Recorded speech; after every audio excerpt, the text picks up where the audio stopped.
Did my first gig, didn't lose any money, but I realized I knew nothing about this industry. Yeah. So my next move was to join a couple of friends of mine, and we started MTV-based street team, which basically meant we plug into your event, we do all your marketing promotion on the street, on the ground, we hand out flyers for you, and you give us a rate, you know. So this was where I was working basically for free, because there was 5 of us, and we'd be charging like 1,500. So across this journey, I met very good friends of mine, Makosini and Capital. And we did a lot of events in Roxy's. We did Campus Shutdown with them. We did Laryngitis, Larry's birthday celebration at the bank. You know, we did a lot of events together, and very successful events, you know. So we realized, okay, this is actually a way to monetize what we're doing. But in that time, you know, people say, oh, it used to be so hard. We used to see you on the street grinding. For me, it felt like normal. Like I wasn't struggling. There was nothing. At the time, I was studying law. So Jeepers, you're full of tricks, Jabu. In my first year, I did adverts, and then I realized I'm never going to work. It's never going to work. And I moved to UNISA. My second year was at UNISA. So second year, third year I dropped out. But in that year, it was a year where this became a determining factor. Makosini and Capital started a company called 4Play Media. Yes. And I was the back end. I was part of the marketing. I had the whole team. We did the first launch 2012 at Icon, and this is when we were growing up now, because I was 22. It was real now.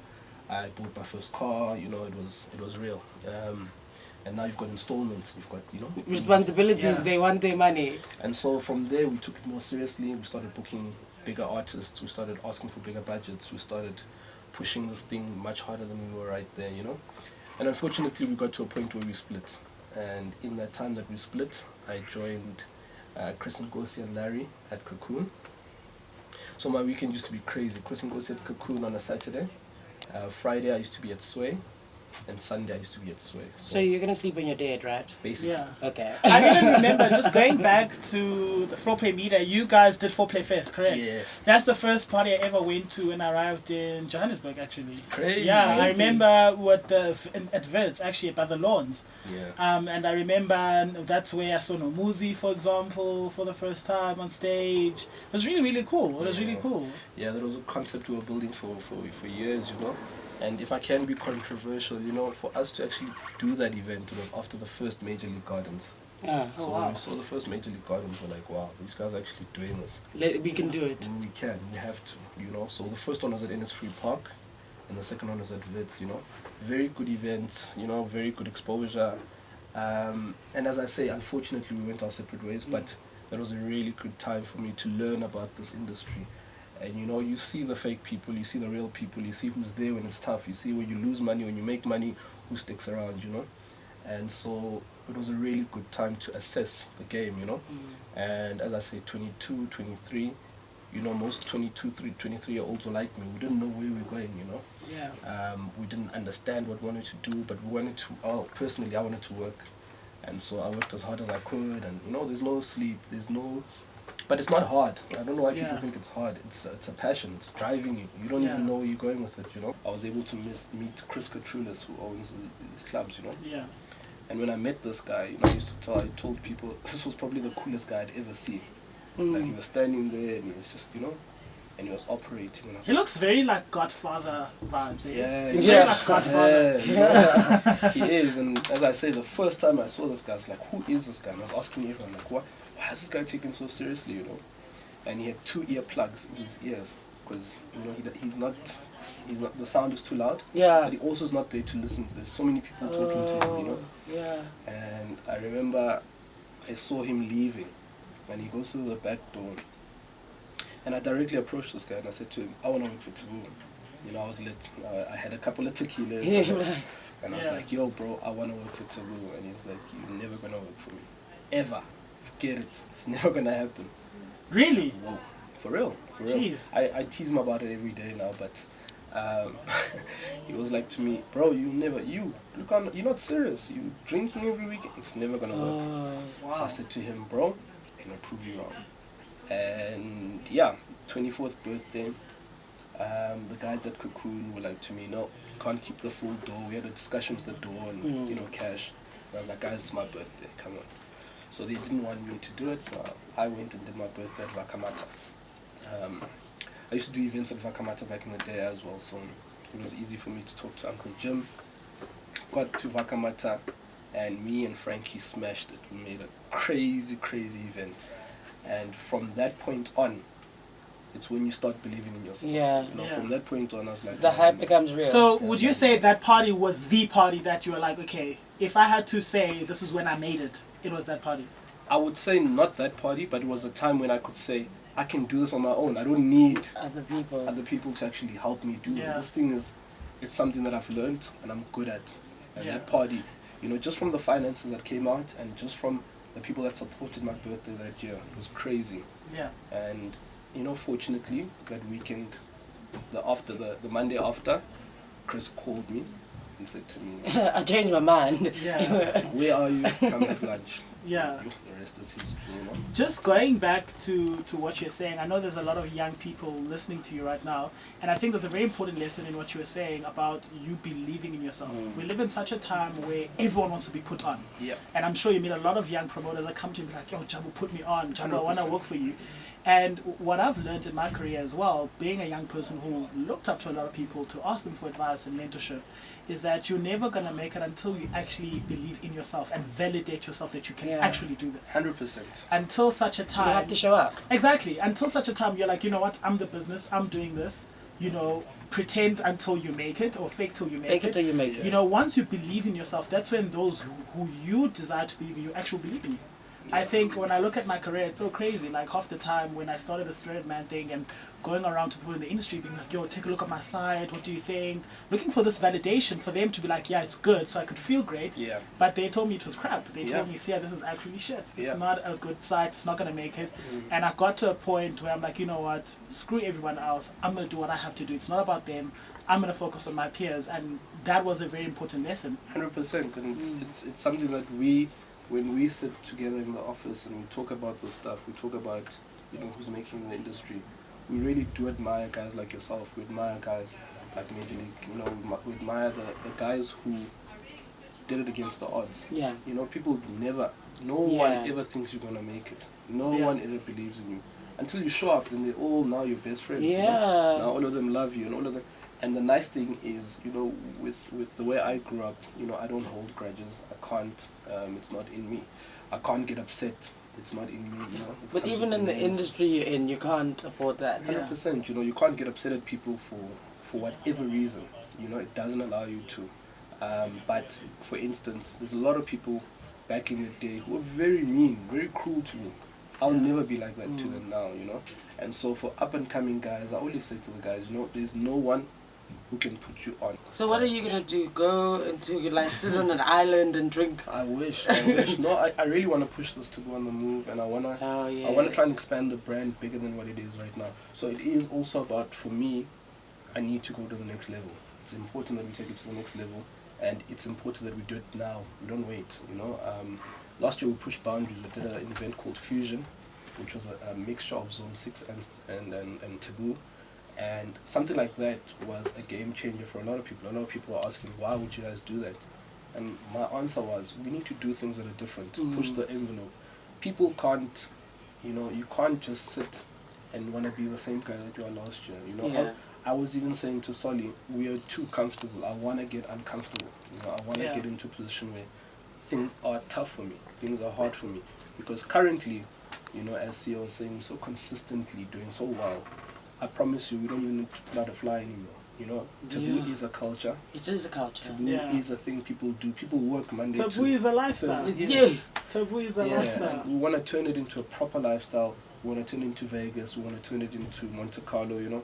Clubs overseas, when you look at them, you don't even have to ask twice. You know what's going on, you know. Right. So for us, you know, want to get people to be as aspirational as possible. You know, during the week, we always say, work hard, make your money. Save a bit of it for Taboo, you know. Can't give your money to Jabu on Friday. But it's actually crazy. Like, people will spend their last 1,000 rands at Taboo. It's a watering hole, you know, and they've made it an opulent watering hole. That's where people go to be seen, to hang out, to see what's on the street, what's on the scene, who's like buzzing. Now, I want the customer service to be better. I want people to enjoy the entertainment better. We need to put new guys on. Yeah. this Frank Casino guy is going to kill it. But We shot with him. We shot with him recently. Like, it's one of the things. It's actually so cool that you're saying that, because I was speaking to Lisa last week, and I always debate with my team. We're always fighting all the time, especially about the industry, who's who, how we play. And we were actually talking about the whole thing, about how the whole thing. You know, in America, I was actually making something in America where in the music industry, the whole music industry will choose who the guy of that year is. Yeah. Same way as the acting industry, the film industry will choose who the actresses and actors of that year are. 100%. And I was saying, in South Africa, we need to start building that culture where we like, as an industry, we like, okay, this is the guy that we're going to help this year. And it's so crazy that from a fashion perspective, I shot with Frank Casino, but from an entertainment perspective, you're also saying Frank Casino is really dope, and how we can actually, we have both of us together, we have a platform to curate and really make these guys big and put them on such a huge platform. 100%. You know, I believe, you know, Taboo is one establishment. There's a Zone 6. There's other clubs in the industry where we all need to almost collaborate in making sure that, for instance, the hip hop industry gets much bigger. Yes. My biggest problem last year was that we could book Les, aka Mags, Altido. You couldn't, or you could? You could, but you get to a point where it's all over. Because, you know, Taboo is 104 weeks of events. It's And also, like, what in 1 beats... year. Like, I mean, I love Taboo, but then what beats me seeing Casper in Cape Town last week and seeing him in Joburg the next week? Again, it's exactly that. That's our biggest problem, you know. And even for them, we don't get time to miss them, you know. But we need them because we need the crowds, and the crowds need to see them. Yeah. And these guys need to release new music, and these guys want to perform, and they want... So, for instance, we don't want to get to a point where we run out of artists. There should be at least, for always me personally, about 25 strong artists, you know. There should be 10 guys. For instance, it's you know, people don't realize how great it is that Ricky's taking Frank Casino everywhere. Yeah. And in his set, he includes Frank Casino's song. And Gemini Major and Deleuze. You know, that stuff is it's stuff that's so key. What Deleuze has done with Gemini has put him on. Unlike for him to... and you know, Casper did the same thing for all the Family Tree guys, you know. Yeah. And it's something that's so important, but a lot of people don't, what can I say, allow it to happen, you know. You only want Casper to do one song, you only want, but you need him to actually do an ensemble with Tseho, Hennessy, with Gemini, Raga Raga, with Nadia Nakai. They've all got songs together, you know, and even the radio stations, you know, I'm very interested in radio currently because I want to understand it better, but radio stations need to play local music. Are you trying to now get some ad space in the radio? No, Taboo Radio. They can do radio. You know, Taboo Radio to Taboo TV, Taboo Radio. Fortunately, the content is there, you know. That's why it's like, for me, it's always a shock. For instance, when Solly said they want you guys on show, I was like, us? Why? Yeah. What are we? You know, because for us, what we do, you know, outside is seen as something so great. For us, it's just work, man. You know, you get in there, you book the artists, you get the event, you market your heart out, you know, you put your heart on your sleeve, you know, and you push, you know, you push the envelope. But for us, for someone to recognize, you know, for you to recognize us, to see us, for me, it's always a shock. You guys are actually very powerful. I don't think you actually realize how powerful you are, because in a sense that I feel, correct me if I'm wrong, this is open for debate, but being in Joburg for the last 3 years, I've been able to find the people that are signifiers. And what I like to call signifiers are people that actually, that have so much data on everybody in the game. So, for example, your bad bads have so much data. Because they have so much information. They know all the secrets. They know who has money, who doesn't have money. Then it's your club promoters. Because you guys see guys from... You know, I'm not going to say this out there, but you see when a young rapper's being bounced from the club and now he blows up, he becomes a superstar, then he fades again. So you guys see all that stuff. You see who's on drugs, who's not on drugs. You see who shows up on time, who doesn't show up on time. You see who's going to have a good career and who's not. You see all those early indicators from early on because you deal with the guys at such a grassroots level. It's so crazy. When you're doing all these parties at 21, there's a lot I'm not gonna pretend, but I've seen so much money going through events. At the table they open like, this is a lot of money.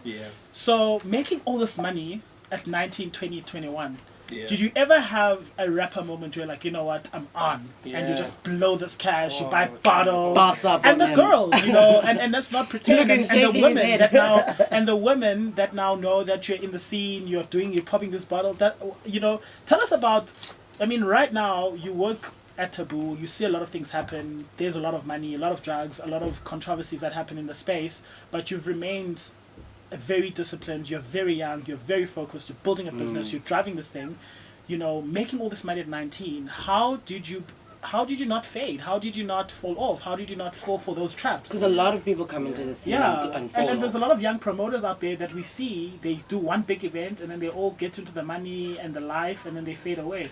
How have you remained so focused? What drives that? I think the fortunate thing with me is I'm from the West Rand and I grew up with a family with 2 strict parents. So when I started doing this, I explained to them fully what I'm doing. And they were like to me, it's very dangerous what you're doing, but it's a passion. We can't stop it is dangerous, yeah. And so when you are 19, back then for me, a lot of money was 10,000 Rand. It was a lot of money for me. And when you're making that kind of money and you are able to spend it as and when you wish, it's very tricky. So my background was able to make me stay grounded. For instance, my mom saves like crazy. I started saving like crazy. I need your mom in my life. Yeah, and I started, looking at property investments. I started looking at, things to buy. What can I buy for the future? I started looking at Kruger coins at a young age. So my money became dedicated to a lot of these things. But once in a while, you get to lose it because, for instance, what I've seen with the club culture is that it actually catches you when you're not aware. So you'll be sitting in the club with one Ciroc and you'll be chilling. And there'll be some girl who walk past and you'll think, it's always a girl. Yeah. I cannot, and you'll greet her and she won't greet you back, whatever the case is. Or you'll be sitting with guys and the peer pressure will come in and like, can't be drinking vodka now, it's champagne now. So for instance, we'll now start buying champagne. The club industry, you'll never ask, how much is this bottle? You can't. Yeah. So in that moment, you just say, okay, I'm taking 2. How many are you taking? 2. Okay, there's 8 bottles of champagne all of a sudden at the table. Now, in that moment, you never say, hey, let me just swipe now or let me pay now. So, for instance, one boy passes out, he's out. The other one goes home with another girl. So you stayed with a bill now. The bill is now at 8 15K. bottles. You have to pay for that bill. There's no way you're going to get, the club doesn't allow you to leave without paying for that bill. Jabu is an entrepreneur in so many ways that he's innovative in his career. He's young, he's 26 years old, and he's already been in the industry since the age of 19. Starting off hustling, doing his own parties, and eventually joining the biggest, club group in South Africa. And now he's in a position where he knows which artists to put on the platform. He knows which artists need the support. And I think Taboo Group plays a very important part of the entertainment industry in South Africa, especially for hip-hop, making the rappers very accessible. If they're releasing new singles, it's a very good platform. I think the club is not just a space where we go out and party, but it's actually a platform. Same way that I have the Threaded Man as a platform where I showcase people through fashion, they showcase people through hosting and entertainment. And I think that is something that is outstanding. But for now, we're going to talk about the litness in the club. Jabu, in your position, I'm scared for you, Jabu. You see, as you said, you see a lot of guys from the grassroots. You see them blow up and you see them fade. Yeah. And in all of this process, you have to maintain and keep relationships. Yes. As Siyabonga Beyile, I meet you, I'm popping, I'm hosting all these parties with you, but then I sort of start fading. Now, what I want to ask, starting off being spicy, let's say now I'm big, right? I'm Siya Beyile, I'm the Threaded Man guy, everyone knows me, popping career, do popping events, but then my career takes a dip. Let's say now I've dipped, and I come to you and I say, ish. Or a crash. Yeah, and let's say my career crashes or I get into a scandal, and now I want to do it. And now let's say we're friends now. Because I think most of these guys in the industry not only become, you build such strong relationships. So let's say now my career's done out and I come to him like, Jabu, I'm thinking of doing a party at Taboo, and I need to make a comeback. Has that ever happened? Does it happen? Mm-hmm. And how do you balance the relationship and the business? Especially when you know that, this guy's actually done. We can't do anything for him, but he's my friend. How do you handle that? It's the toughest position to be in, but I use a thing called euphemism. So we don't kill you harshly, we kill you nicely. But my whole thing is, we have to, it's a reality of the business, So the mere fact that your career is tanked, you can end up tanking me now. Yeah. If I make a choice on you. So, for instance, when it did happen to me, what I was able to explain to the guy is, before I can take you back, or before we can do another event, let's work on your career. Okay. When you dropping new music? What's going on? What are you planning? How's your social media, bro? You need to tweet more often. How's your, what is happening in your life? What are your plans? Do you have any? Do you want to, and so you look at a person like that. From that point on, I'll be able to tell you if you're going to make it or not. If you are interested and you're asking questions and you want to do things, then we can carry on the conversation. If not, at that moment, I'm going to allow you. I'm gonna send you on a wild goose chase. So I'll say something like, okay, bro, bring me your next single, bring me your album artwork, bring me everything. I'll even tweet it for you.